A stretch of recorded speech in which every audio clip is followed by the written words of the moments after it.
ભરૂચના કરજણના યુવાનની હત્યાના ચકચારી કેસમાં ભેદ ઉકેલી તેવું વધી જતા ગામના જ મિત્રએ યુવાનની હત્યા કરી લૂંટ કરી હોવાનું બહાર આવતા આરોપીને ઝડપી પાડી પોલીસે કાયદેસરની કાર્યવાહી હાથ ધરી છે।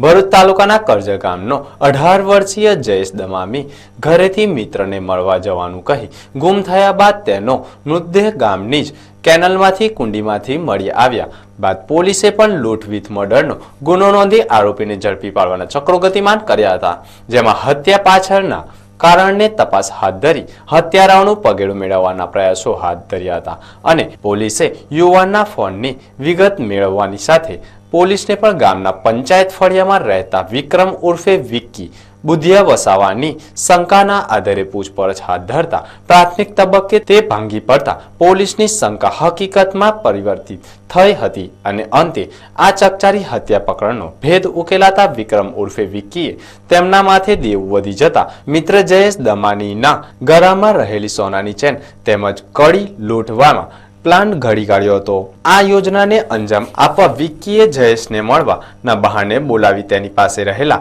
દોરડા વડે તેના ગળે ડૂપો દઈ મોતને ઘાટ ઉતારી દઈ તેની 2 ચેન અને કંઠી ઉપરાંત મોબાઈલ લઈ જયેશને લાશ પાણીમાં કુંડીમાં ફેંકી દઈ ફરાર થઈ ગયા હતા। નબીપુર પોલીસે આરોપી વિક્કી બુધિયા વસાવાની અટકાયત કરી તેની પાસેથી લૂંટની 2 ચેન તેમજ કડી તથા મોબાઈલ જપ્ત કરી કાયદેસરની કાર્યવાહી હાથ ધરતા કરજણ સહિત સમગ્ર ભરૂચ જિલ્લામાં મિત્ર જ મિત્રની હત્યાના અહેવાલને પગલે ચકચાર મચી જવા પામી છે। જે તે સમયે ડેડ બોડી મળી હતી તેના આધારે અમે કોલ ડિટેલના આધારે તપાસ કરતા હતા।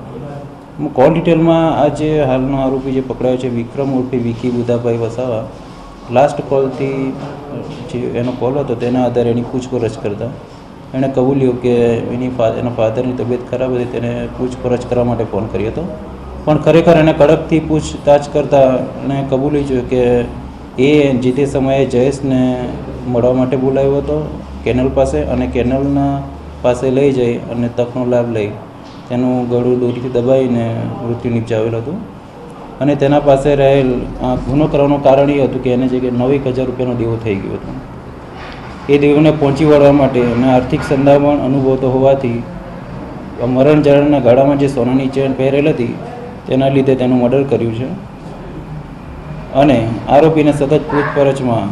આ તમામ સોનાની ચેન નંગ 2 અને એક સોનાની દોરી અને એક મોબાઈલ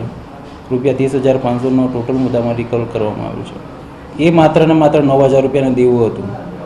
હવે એ સોનાની ચેન જે એનો મિત્ર પહેરતો હતો એના ધ્યાનમાં આવી ગઈ હતી અને ગમે તે રીતે એને મેળવવા માટે એણે પહેલેથી જ અગાઉથી જ એ દોરી જે ગુનાના કામે ઉપયોગ કર્યો છે તે પણ કબજે કરી છે અને તે પોતાના ઘરેથી લઈ ગયો હતો।